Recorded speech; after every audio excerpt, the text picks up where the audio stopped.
that moves directly into The Flash, a fantastic movie that I really love that resets the entire DC universe. I am just ecstatic to say that this is a really good movie. I mean, it might even be pretty great. It's actually one of my favorite DC movies in a very long time.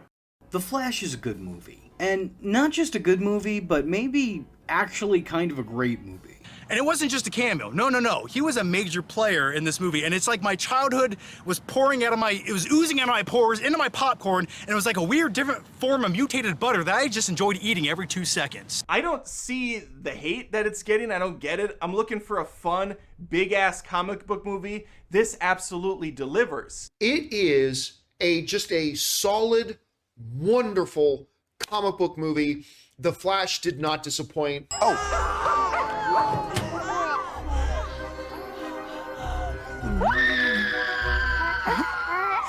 With the death of the DCEU, it should come as a surprise to absolutely no one that The Flash ended up being yet another CGI piss-stained abomination that only manages to repeatedly shoot itself in the foot and further damage the cinematic universe it exists in, all while resorting to desperate key jangling and nostalgia bait to make up for the fact that this movie has been in production hell since 2014. I almost feel kinda bad for Andy Muschietti. I mean, how does someone salvage a project that's had a revolving door of directors and heavily depends on the writers behind the massive hit successes that were The Birds of Prey and Obi-Wan Kenobi? I took your ring. My ring?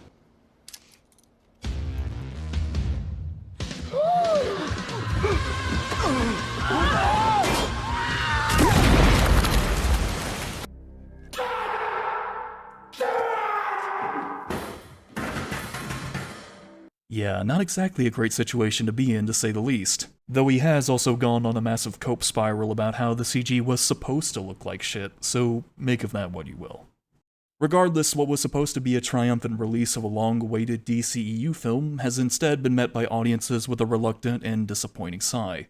Because, frankly, Ben Affleck's and Michael Keaton's Batman can only do so much of the heavy lifting, despite how massive of a selling point that was just to get the underwhelming amount of people it got in the theaters anyways. And it is a bit problematic when the best aspects of a Flash film have nothing to do with the Flash. An analogy gets used at one point in the movie to compare time travel with a bowl of spaghetti, but that's really more indicative of just how horribly the film fails on a world building and character level. Barry oftentimes gets handcuffed to a lot of thematic messaging and jokes that tend to fall rather flat on their face, and the first major example of this actually pops up towards the very beginning of the film. So while waiting in line for a sandwich on his way to work, he gets a call from Alfred. He informs Barry that some of Falcone's men have broken into Gotham General and made off with a highly deadly virus, forcing Batman to have to chase down the thugs while Flash takes care of nearby civilians, basically setting up the joke that Barry is one of the lesser Justice League members. How many first thoughts exactly did you have before you first thought of me? Never about her. You can handle the hospital, Barry. Somebody has to save the rest of the world, so I was gonna do that, if you don't mind. Sounds about right, Bruce. Except there's one colossally huge problem with that. We're dealing with the person who can sprint across the entirety of North America in a matter of seconds. Outside of Superman, Flash is arguably the most powerful member of the Justice League, given what all he can pull off with his super speed. And that skill set would kind of make him the perfect person to call up to handle this situation. He could have dealt with the robbers and all of the civilians well before Bruce could even finish putting on his suit. Just to further drive this home, Alfred has direct communication with someone who is not only capable of stopping criminals, but can mitigate catastrophic collateral damage in the blink of an eye. And yet Barry isn't one of his first options? Classic. What about Diana? My other first thought, rather annoyingly, she's not picking up. How many first thoughts exactly did you have before you first thought of me? Never about. Fan-fucking-tastic. The writers wanted quippy banter between characters with an established chemistry, but in execution it comes across as a piss-poor misunderstanding of how the Justice League operates and what their priorities should be. We're left with a team far more dysfunctional than they were during the events of the Snyder Cut, which is only made worse with a particular throwaway line from Barry. I've come to accept that I'm essentially the janitor of the Justice League, which sucks, but I've come to accept it. But I can't help but notice that it always seems to be a bat mess that I'm cleaning up. Dumb bitch. A bat mess? What the hell are you smoking? How is Falcone's men blowing a hole through Gotham General somehow Bruce's fault? Those charges would have gone off regardless of whether or not he decided to get involved. I fail to see how laying all this at Bruce's feet accomplishes anything other than potentially compromising your place within the Justice League and highlighting just how much of an immense douchebag you are. But Alfred completely ignores Barry's ridiculous-ass comment and informs him that according to his calculations, the east wing of the hospital is about to collapse. Flash takes a brief look at the outside of the hospital and then immediately assumes that Alfred is wrong. Why? I have absolutely no idea. Especially considering that Alfred has helped Bruce fight crime in Gotham for decades, has access to a lot of information that Barry doesn't, and develops tech for the Justice League. But he's running low on calories, so rather than finding food nearby and checking out the East Wing just to be safe, he chooses to stand in front of the hospital and do nothing until a bunch of babies start falling towards their death.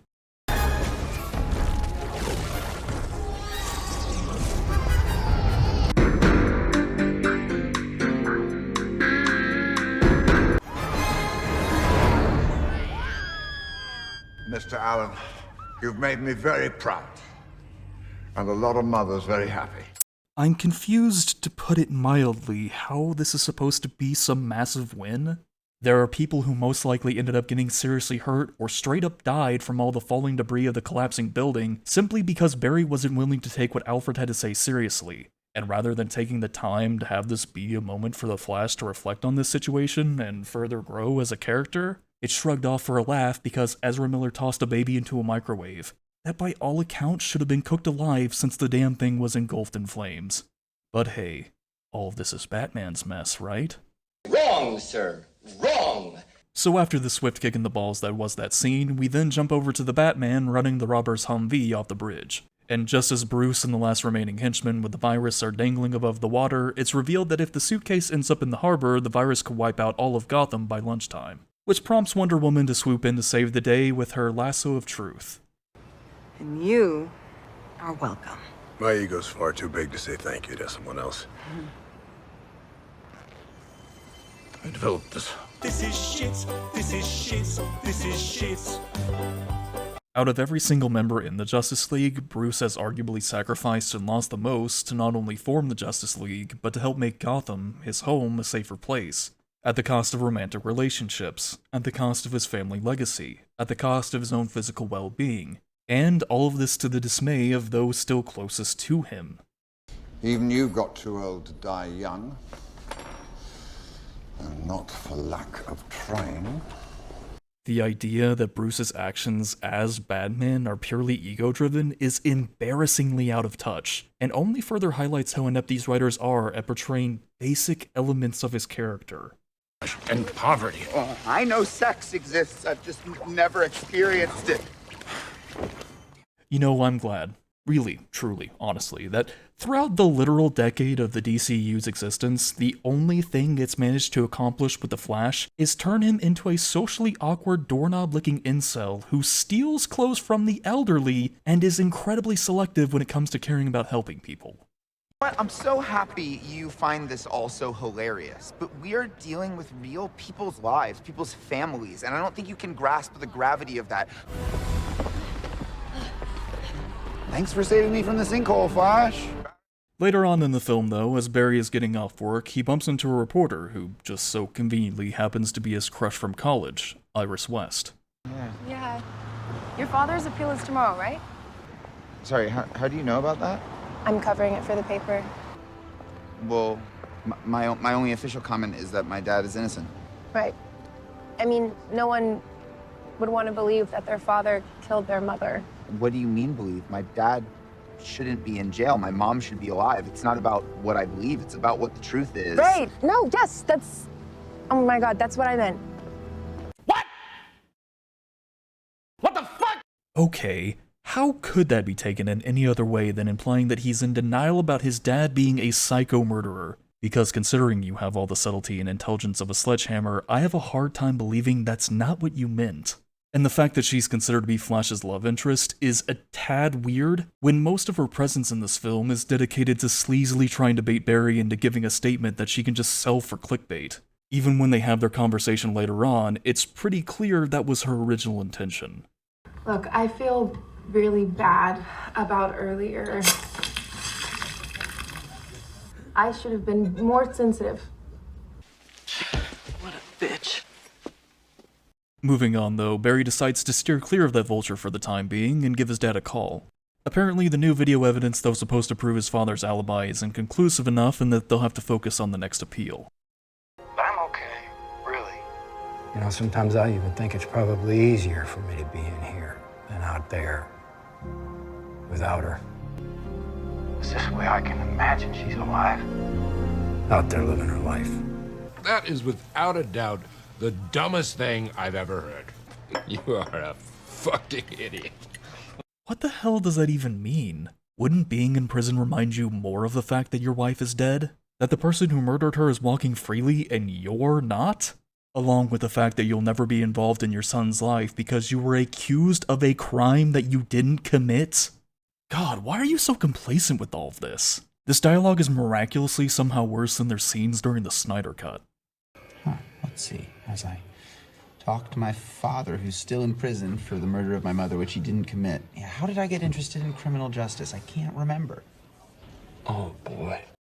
But while Barry is still on the call, he decides to visit his childhood home where we're presented with a flashback. How many calculations can you think of with an answer of 24?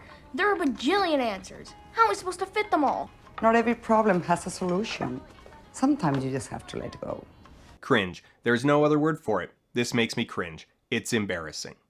That theme might work for very narrow specific situations, but it is pretty useless when dealing with a math problem which clearly has multiple solutions to it. You're not actually instilling him with valuable life lessons, you're just putting him on the fast track to fail math. But Barry gets depressed for remembering just how much of an idiot his mom was and decides to sprint across the entire country until he ends up going faster than the speed of light and travels back in time. Still would be wildly irresponsible. I knew you were going to say that. Yes, because Barry, if you were to go into the past, any interaction you had with your parents or yourself, you step on the wrong blade of grass, you have no idea what the consequences to that could be. No, I know. The butterfly effect, right? Yes. I get it. But Bruce, I could fix things. You could also destroy everything. Not exactly sure why Barry needs to be told all of this, when it was established in the Snyder Cut that he only uses time travel under extreme circumstances, presumably for the very reasons Bruce just laid out. I don't like to break this rule, but when I approach the speed of light, look, crazy things happen to time, but if I do it, I create massive electrical power. Just gotta go faster than the speed of light, far beyond the speed of light. You gotta break the rule, Barry, and you gotta do it now. The writers have artificially regressed Barry's control and general understanding of his abilities, either due to a lack of knowledge with what previously existed in continuity, or because the writers didn't trust the audience to remember that time travel is something Barry is capable of. But still, the film isn't quite done tripping over itself just yet. You could save your parents. Barry, these scars we have make us who we are. We're not meant to go back and fix them. Take it from an old guy who's made a lot of mistakes. Live your life. Don't let your tragedy define you. That's all well and good, I guess, but if scars are ultimately the thing that make people who they are, then people would inherently have to be defined by their tragedy. I think a lot of people in the past, and even still wrongly today, attribute the clunky thematic messaging slapped onto Batman across the DCEU films with Ben Affleck's ability to portray the character, but really it's outright impossible to salvage what he's been given when the material a majority of the time tends to be complete radioactive piss. And sadly, it is only fitting that a scene so incredibly awkward and disjointed would mark the end of his run with the DCEU, because for some insane reason, Bruce decides to drive off with zero concern that Barry will most likely use time travel to change the past. Keep in mind that this is the very same Batman who was willing to kill off Superman because of a 1% chance that he might be evil, but yet he has absolutely no contingency plan for the person who is capable of altering the very fabric of reality. Not a great plan. So shortly thereafter, Iris turns up from out of nowhere and insists on talking with Barry, which I guess he doesn't find it weird that she somehow tracked down where he lives. I mean, I know she's a journalist and everything, but seriously, that's some stalker levels of creepy. But during their conversation, Barry comes to another realization. Is that why you got into criminal forensics? To try and fix the system? Yeah. Yeah, to fix it. I could make it right if I could just go back somehow and warn them without them knowing that I'd warned them. Yeah, we already covered that like 5 minutes ago. I'm a little confused as to why this is randomly a brand new thing to you. I'm almost starting to get the vibe that this scene was shot way before the Batman scene and no one decided to fix this during post. But I'm sure that isn't going to be a recurring trend throughout the entire film, though. Also, as a random side note, I love how the Flash never, at any point in the entire movie, ever considers using time travel to discover who actually murdered his mom. That would be astronomically useful information that he could use in the present to free his dad from prison, or at the very least, directly prevent the killer from stabbing her. But nah, he's gonna move a can of tomatoes instead because Barry is super smart. Some might even say, You're brilliant, man. Absolute best of the best. See, now that's some bullshit. Anyways, on his way back after having just changed the past, even though I have zero clue how adding a second can of tomatoes would inherently prevent his mom from getting shanked, Barry encounters another speedster in the Timeline DVD menu and gets punched into what he believes to be the present.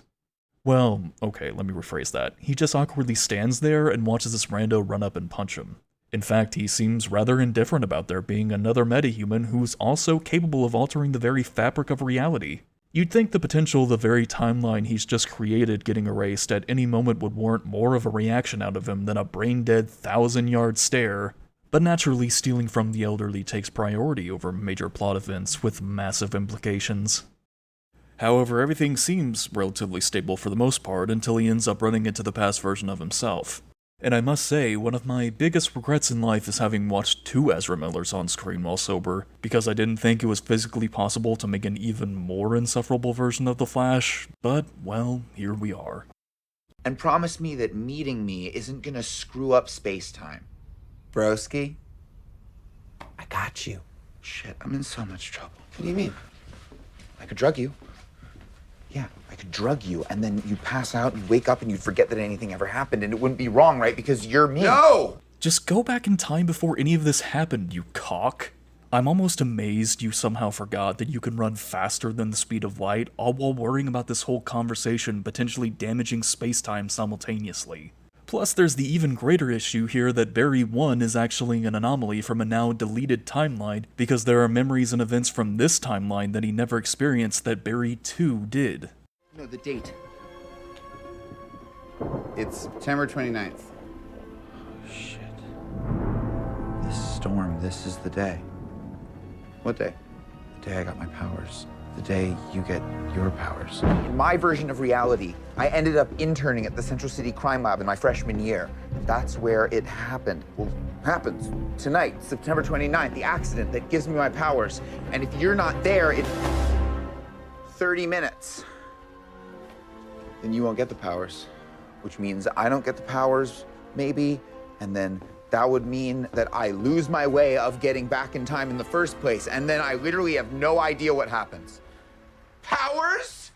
I have no idea how the hell he even remotely comes to this conclusion. If he did actually create a timeline where he never gets his powers, then he straight up shouldn't even exist, because all of this is still a part of Barry's past, not his present. Again, assuming that he's an extension of this version of Barry. And I'm equally confused as to why Barry 2 is under the impression that he isn't going to gain these same powers, considering Barry 1 straight up tells him that he's from the future.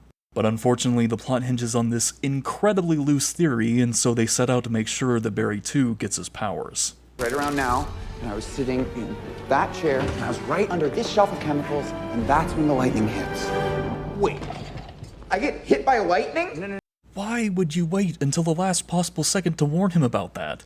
At this rate, you'd have been better off keeping him in the dark and having Barry 2 be annoyed with you after the fact. Any normal person is obviously not going to respond well to the prospect of being electrocuted, you complete brainlet.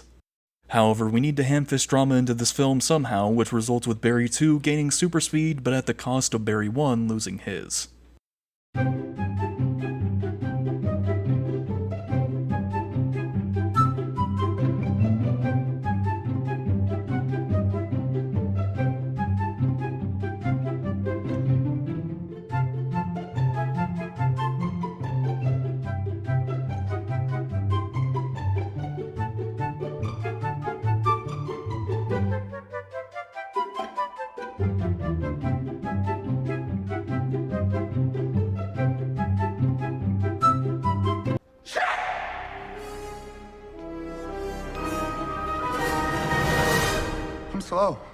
it's taken you this long to realize you don't have your abilities?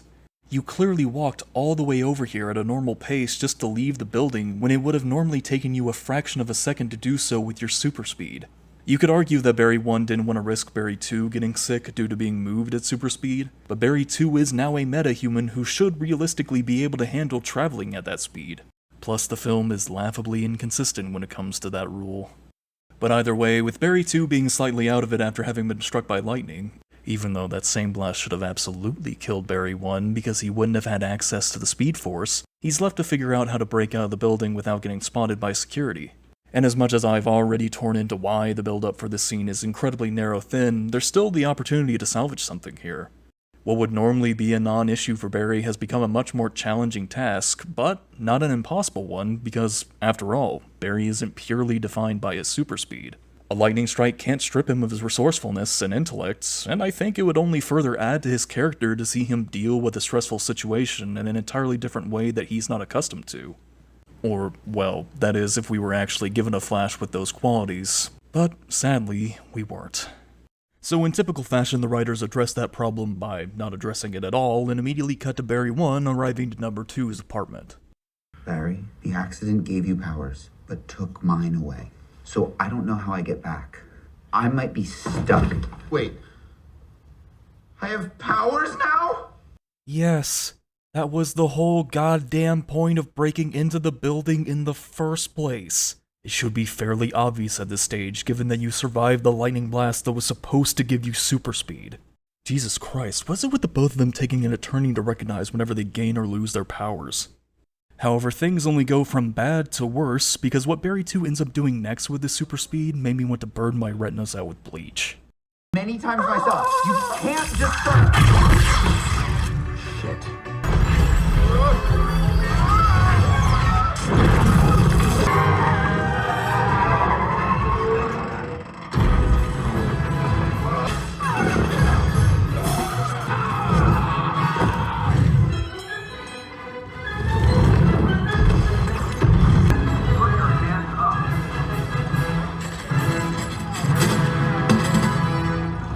Fool this man! What in the absolute salmonella-inducing Kentucky Fried Fuck, Barry 2? People are most likely dead because of your insane recklessness. Firefighters will have to be called out to deal with the fires that you started. Entire city blocks are now without power, and the fact that you don't seem to give a remote shit about this, or that Barry 1 doesn't seem to give a remote shit about this, is insanely antithetical to the Flash as a character. Besides his speed, probably his altruism and his moral compass, his willingness to sacrifice, and some of the key details of a hero. I think he embodies them, really fully. I can't help but notice that it always seems to be a bat mess that I'm cleaning up. Probably his altruism and his moral compass. Thanks for saving me from the sinkhole, Flash. His moral compass. You can go anywhere. You've got another timeline, another universe. Why do you want to stay and fight to save this one? Because this is the world where my mom lives. The next day, though, Barry 1 finally gets around to taking the time to teach Barry 2 how to control his powers, with the hope that he'll be able to train him to use the Speed Force to deliver him back to the present. But all of that eventually gets interrupted with General Zod's invasion of Earth. If I can find the entire Justice League, with Superman and the rest of the band, then maybe I can prevent the whole thing from ever even happening at all. Why are you the way that you are? The whole reason why you no longer have access to the Speed Force is because you chose to stick around and screw with time based on a ridiculously loose theory that Barry 2 might not get his powers for some reason. What if trying to prematurely round up all the Justice League together in order to save those who died during Zod's invasion causes some even worse atrocity later on down the line? Were to go into the past, any interaction you have with your parents or yourself, you step on the wrong blade of grass, you have no idea what the consequences to that could be. No, I know. The butterfly effect, right? Yes. I get it. This movie has had to regress Barry in so many areas in order to have him make the same mistake over and over again, just for certain jokes and scenes to exist. I would somewhat expect this type of stupidity from a pre-Justice League DCEU Flash, not one who already has a fair amount of insight on how the Speed Force affects time and has established a general rule for himself not to break it unless under extreme last resort situations. But after doing a quick Google search and giving Aquaman's dad a call, Barry 1 makes a stunning revelation. I completely broke the universe. I created a world with no metahumans. Alright, let's pause there for a second, because I cannot get over just how much this takes what little continuity already existed in the DCEU and shreds it into 1,000 goddamn pieces. So, if Wonder Woman doesn't actually exist, then did Ares go full Super War mode during World War I, or did someone else stop him? Ludendorff was also briefly a metahuman, so shouldn't he have also not existed too?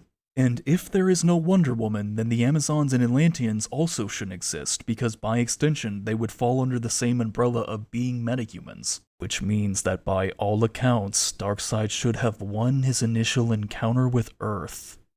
Listen, I'm gonna be honest with you. I'm kind of retarded. I could really go on all day with this, but the point I'm trying to make here is that this timeline is pretty much the same as Barry's previous one when it comes to certain events happening on specific dates, but is also fundamentally different at the same time. And per usual, this movie doesn't have the time or the means to deal with the unholy torrent of bullshit it's unleashed upon the DCEU.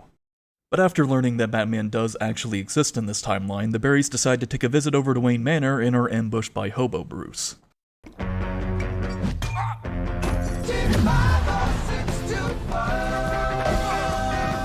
So you're just going to stand there and watch Barry 1 get decked repeatedly when you could just use your super speed to slightly nudge him out of the way? Okay, that's cool, I guess.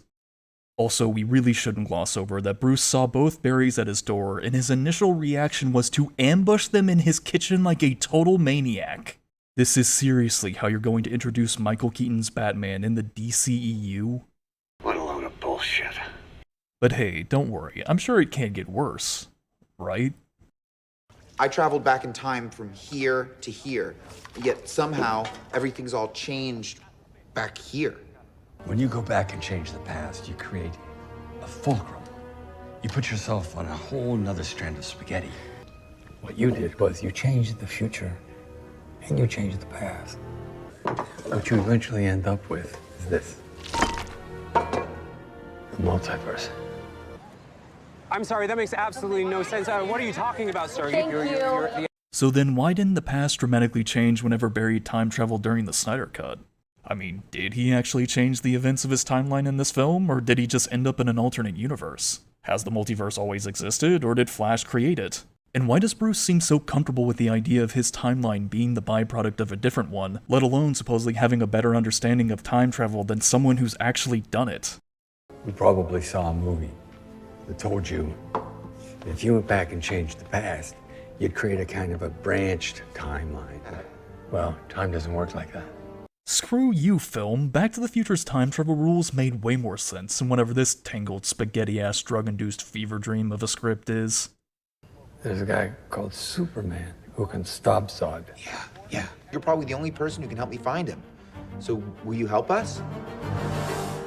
Pass. Bruce?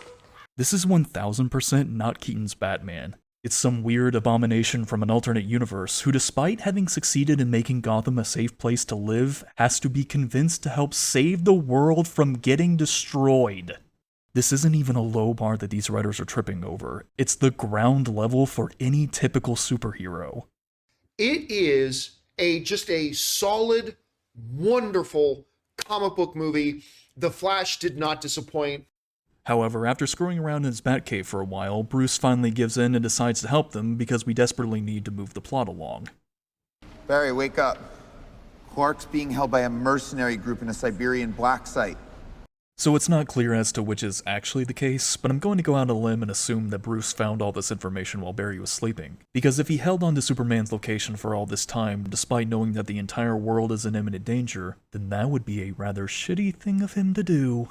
Though this does raise some questions as to how valid this lead is, because Batman had virtually no information to work off of prior to doing his glorified Google search, and there's also the slight issue that the person they're looking for isn't actually who they're looking for. More on that in a moment. But moving on though, as the three of them are breaking into the Russian black site where Superman is being held, Barry 2 ends up alerting all of the guards. I had to move you, but I just did it a little. Pretty convenient that this was never a problem during the entire sequence dedicated to Flash moving civilians at super speed, or during the scenes where Barry 1 had to phase an unpowered Barry 2 through a wall, or during any of the other scenes across the entire DCEU where Barry has had to move people at super speed. Call it a nitpick all you like, but it's still a pretty valid one, since it's supposed to establish a rule about how super speed affects non-speedsters in this universe. But anyways, after having just taken out all the guards, our Chucklefuck gang eventually finds Superman's holding cell. I tried all the combinations. Yeah, I'm gonna have to call bullshit on that one because I'm 99% certain super speed can't make computers operate faster. It should have taken him way longer to try every possible combination than the fraction of a second it took just to stumble into the correct code. And I was also about to point out how wildly lucky they are that it didn't lock them out after a certain number of failed attempts, because pretty much every login system has that. But even that wouldn't have mattered, because Barry 2 can just phase through the door, grab Clark, and leave. Speaking of which, it turns out that the person they're trying to break out isn't Superman, but Supergirl instead. Kal-El? It's not him. We've got to go. Well, yeah, but I don't know, maybe you can entertain the idea she might be innocent and needs help? Plus you went on a whole ramble about how time is just a tangled mess of spaghetti, so there's the chance that this could be the person that you're looking for. You know, the person you need to help stop Zod from terraforming your planet. Moving on though, as the group is escaping, they bump into a scientist with a solid side piece. And fortunately, Barry 2 decides to do something somewhat sensible for once and save the others from getting shot, but at the expense of getting himself shot. Yeah, that's right, apparently these rando guards just appear from out of nowhere and start popping off rounds, because none of them were in the shot prior to Barry 2 zooming over to deal with the scientist guy. Which means either these guards also have super speed, or this entire sequence is the result of some jank-ass editing. You didn't tell me we could get shot! Why would you assume we couldn't? Right, so Barry 2 assumed that he couldn't be shot based on absolutely nothing, and Barry 1 never even bothers to explain or show him at any point how to heal his wounds with the Speed Force. Now that last bit tosses another wrench into things, because Barry 2 recovering from that lightning strike seemed pretty automatic, while in the Snyder Cut, Barry 1 healing from his wound required a lot of focus. So, is it an automatic thing, or something that requires a great amount of effort? I guess we'll never really know since this movie resets the DC universe, but I'm sure at the very least the writers definitely won't forget about Speed Force healing being a thing towards the end of the film. However, after Supergirl gives the beat down on some Russian soldiers, the four of them get on the Batwing and fly back to Wayne Manor, where we then get a heart-to-heart moment with Bruce and Barry 1. If I can recreate the accident that gave me my powers, maybe I can reconnect to the Speed Force, and maybe we'd stand a chance against Zod. So then, why the hell hasn't this been your first priority? What even was the point in training up Barry 2 to bring you back to the present if you legitimately believe you can recreate the incident that gave you your powers? Especially if you're still under the impression that you created a world with no metahumans. Major players no longer exist in this universe, all because you moved a can of tomatoes. The longer you stay here, the more it should alter time. But on the flip side of that, if he dies in the process of trying to get his powers, that could also screw with time on a crazy level. And it is pretty goddamn strange that none of this ever gets brought up during their conversation. Bruce seems pretty unconvinced by the whole idea, and naturally you'd think that would stem a whole different discussion about how Barry isn't defined by his powers, that he can still make a difference by controlling what he can control and letting go of what he can't. Having him come to terms with that would be a much better means of actually developing his character than trying to force hammer plot events into the script. If you get your powers back, you can go anywhere. Why do you want to stay and fight to save this one? Because this is the world where my mom lives. Or maybe because you want to help people and that thousands of innocents will die if you don't, you colossal fuck bucket? I really shouldn't be all that surprised at this point, since we've already established that this Flash doesn't seem to remotely care about others, but good god, how tone-deaf can these writers possibly get? I guess the plan is to douse yourself in industrial chemicals while electrocuting yourself. Yep. Want some help? Oh, that tone-deaf. Excellent. So the three of them decide to go through with the experiment, despite Bruce making it quite clear that he thinks that all of this is insane. Besides, this time we have Batman. What could go wrong? For the record, I think this is insane.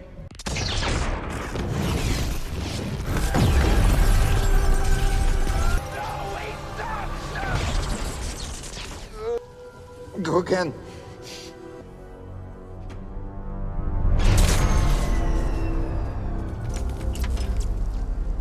Circuit is fried.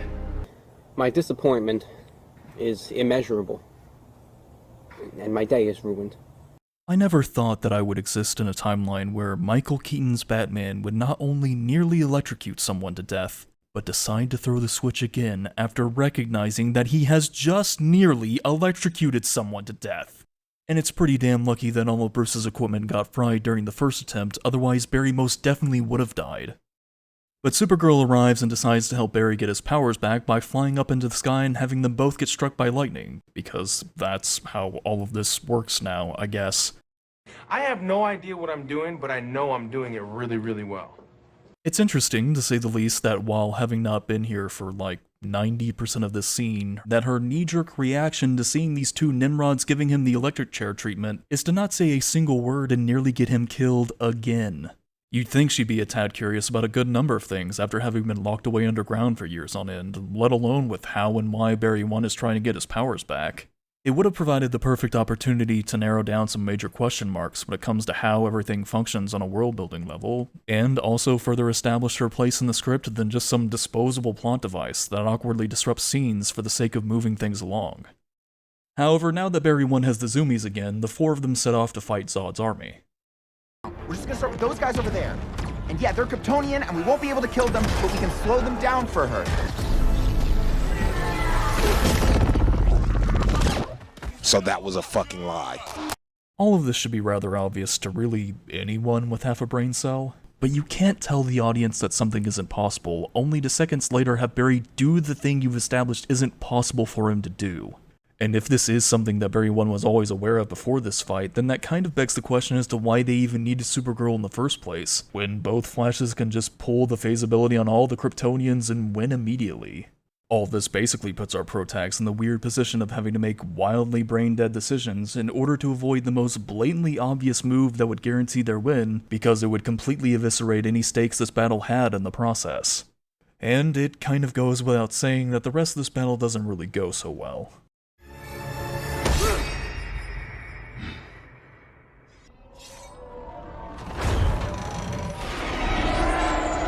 Going down.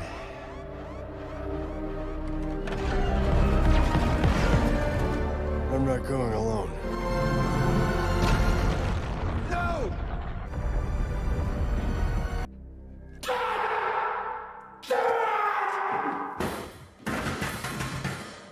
I'm still trying to process that we have basically spent this entire time gathering up Supergirl and Michael Keaton's Batman in the hopes of saving thousands of innocents and preventing the planet from getting terraformed, only for one of them to get shanked and for the other to go up in flames after pulling a reverse Holdo maneuver. And it is insane, frankly, that the writers are even trying to convince the audience to buy the idea that the Kryptonians could fend off Supergirl, two Flashes, and Batman, when Superman was able to deal with all of them pretty much on his own in Man of Steel. Though Barry 2, understandably, isn't super happy about how this ending turned out, so the both of them decide to time travel back in order to prevent their deaths. And with there being 4 Flashes now, dealing with the Kryptonians should be a walk in the park. Wait a minute, there are 4 Flashes now. So does that mean that Barry 2 is now an anomaly from an alternate timeline? Shouldn't key details of this battle have changed due to the spaghetti theory? And why are none of the new Flashes interacting with our main ones? How does any of this work? Well, that's the thing, it doesn't at all. Which is why the film randomly reverts back to having 2 Flashes, where they once again fail spectacularly at keeping Supergirl and Batman alive.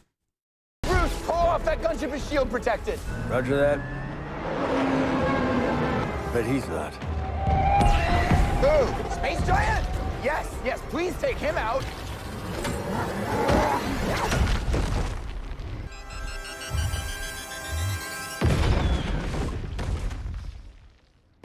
We can't bring you back, can we? You already did. Congratulations there, Barry boy. You went to all the effort of saving Batman from killing himself like a fucking goober, only to just sit there and do nothing as he takes on a Kryptonian in a one-on-one fight when you could have pulled this bullshit on Big Chungus and saved his life rather easily. Good job. But after killing another Kryptonian, Barry 2 zooms off again to the timeline DVD menu. Can we please just take a minute? We can take as much time as it takes. That's not what I mean.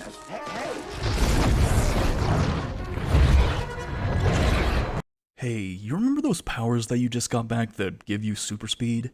Maybe you should use those to stop Barry 2 if you're so concerned that he's potentially destroying reality.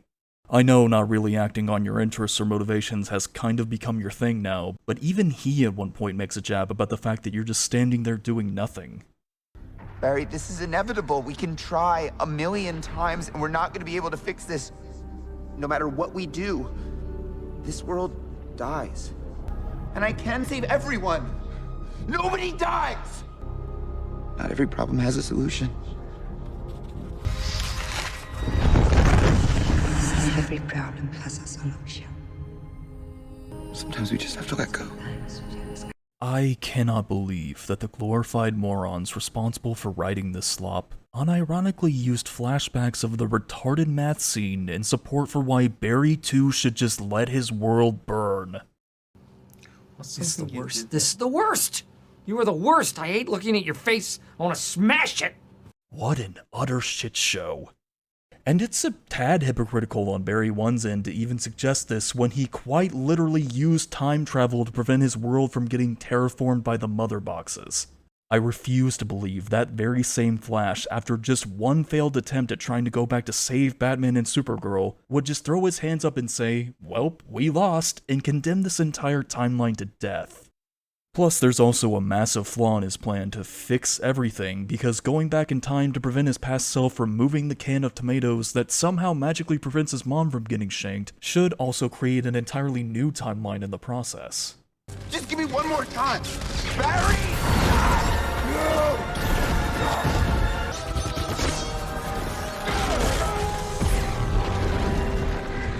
That scar, you are.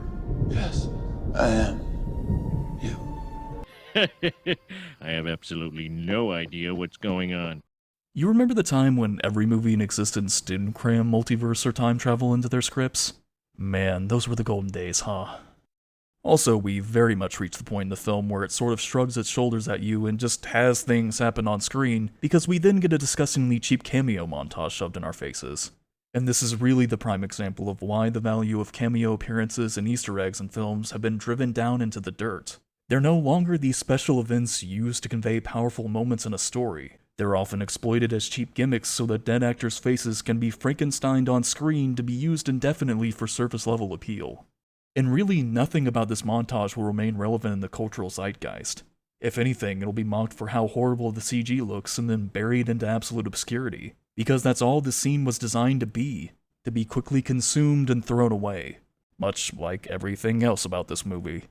I pushed you out of the Chrono Bowl on that September 29th so you could start me on this path. I made you create me. Well, that would kind of be impossible, since you would have needed the experiences and memories of a Flash from an entirely different timeline in order to pull that off. Not to mention that punching him out of the DVD menu should have created an entirely new timeline as a result. So really, Barry 2 shouldn't be the past version of Old Man Barry, he should be his own separate Barry. But fuck it, spaghetti, am I right?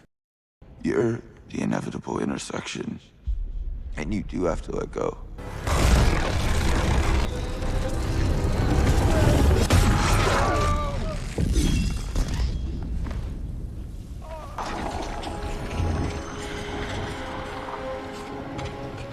This is shit, this is shit, this is shit.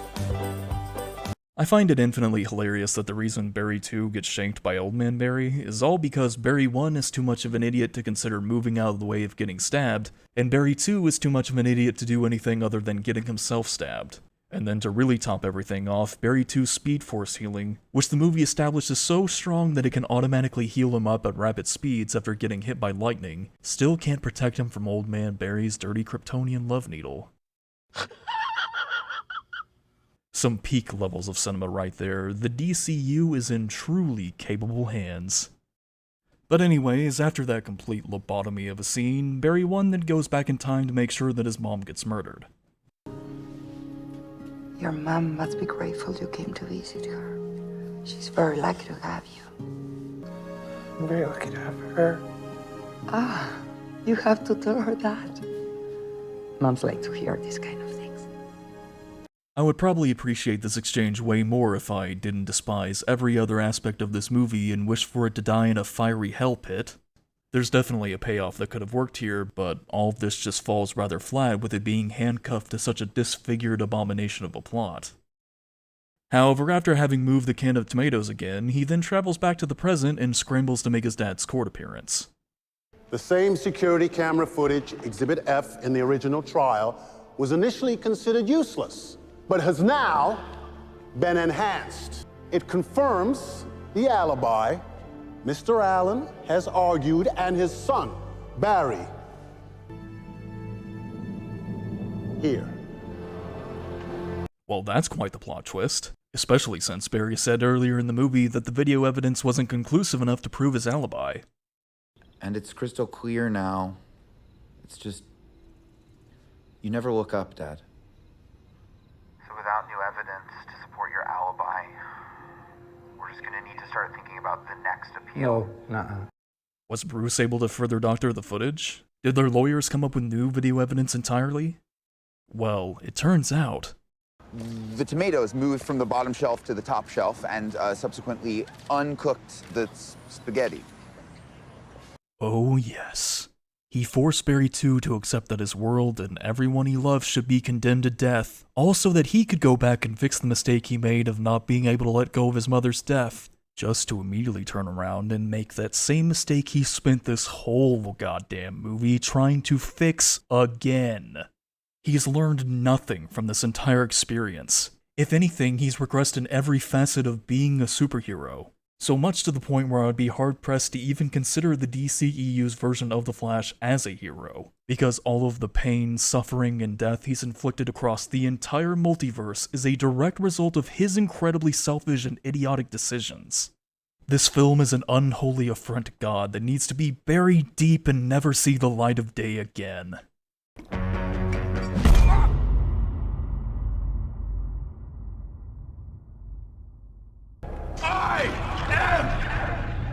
The Flash. I am The Flash. I am The Flash. Dr. Han. I am The Flash.